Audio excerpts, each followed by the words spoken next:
नमस्कार,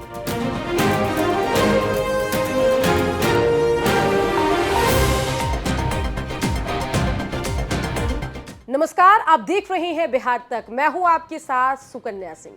हरियाणा में कांग्रेस को तगड़ा झटका लगा है। जवान, किसान, पहलवान का मुद्दा हरियाणा में फेल हो गया है। मुद्दे कई थे, लेकिन फिर भी कांग्रेस वहां पर विकल्प नहीं बन पाई। लेकिन माना यह जा रहा है कि इस चुनाव परिणाम का ठीक ठाक असर बिहार में भी पड़ने वाला है। बता दें कि इस परिणाम के बाद बिहार बीजेपी को बूस्टर डोज मिल गया है। और अब अगर हम बिहार एनडीए की बात करें तो यहां पर सीट शेयरिंग में, जो कि आगामी बिहार विधानसभा चुनाव में को लेकर होना है, उसमें बीजेपी पूरे उत्साह के साथ बड़े हिस्से की मांग करती दिखाई देगी। बता दें कि लोकसभा चुनाव परिणाम के बाद केंद्र की मोदी सरकार जेडीयू और एलजेपीआर के बैसाखी पर चली गई। उसके बाद हमेशा बिहार में चिराग पासवान कई मौकों पर बीजेपी को आंख दिखाते रहे, सख्त फैसला लेने से नरेंद्र मोदी को रोकते रहे। चाहे यूपीएससी में लैटरल एंट्री का मामला हो या एससी एसटी में कोटे में कोटा का सुप्रीम कोर्ट वाला ऑब्जर्वेशन ही क्यों ना हो, इन तमाम मुद्दों पर चिराग पासवान आंख दिखा रहे थे। नीतीश कुमार के यू टर्न लेने का बीजेपी को डर सता रहा था।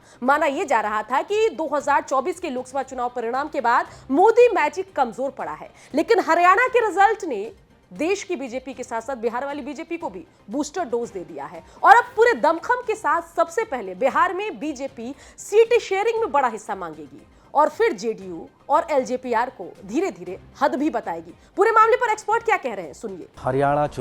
हरियाणा विधानसभा चुनाव ने भारतीय जनता पार्टी को एक बार फिर से बूस्ट कर दिया है।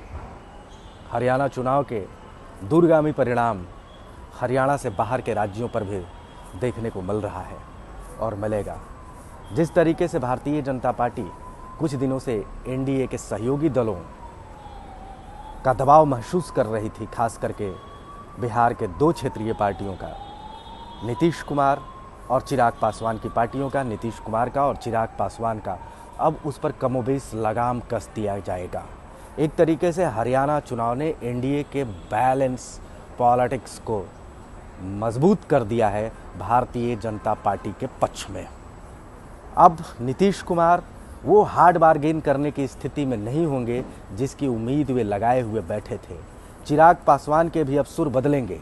अब वे बगावत, वो बागी सुर जो उनका रह रहा था, वो शायद अब कंट्रोल में रहेगा। तो कुल मिलाकर हरियाणा का परिणाम आ गया है और अब सबकी नजर बिहार के आगामी विधानसभा चुनाव पर है।